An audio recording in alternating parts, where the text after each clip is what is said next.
Good morning. So, mamalengke tayo ulit ngayon. Kasi gagawa ko ng salad. Yung salad na nakuha ko kay Loy. So, shout out to you, Loy. Nakabili na tayo ng mga kailangan natin. We are now going home. Parang medyo nilalamad na yung ulan. Lakas ng ulan kanina.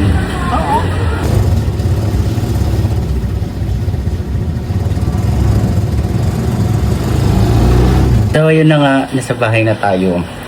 We'll just have a quick haul sa mga pinamili natin. Hindi ko na ipapakita yung mga wet na pinamili ko, like isda and chicken.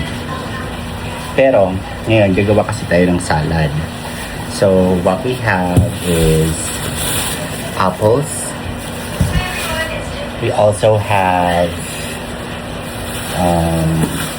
moment. Okay, sorry.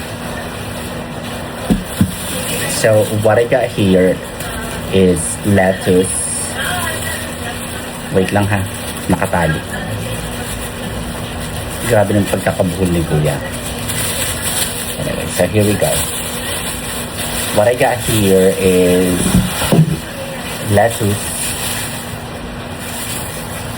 I also have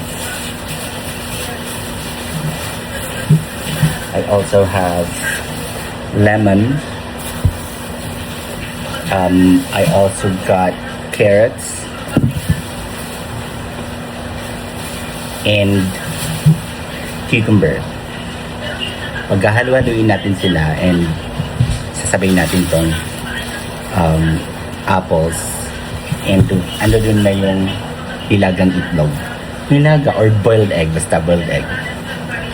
And then of course, lalagyan natin siya later ng mayonnaise and salt and pepper. And of course, kailangan natin ng konting sugar. Wala kasi akong honey ngayon. So, sugar na lang yung gagamitin natin.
Buying yung dressing pag kakainin na natin para hindi siya mag-water.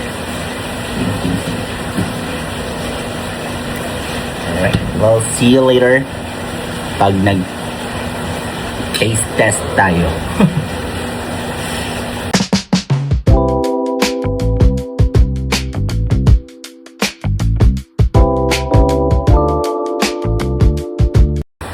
Ubusin ko lang to.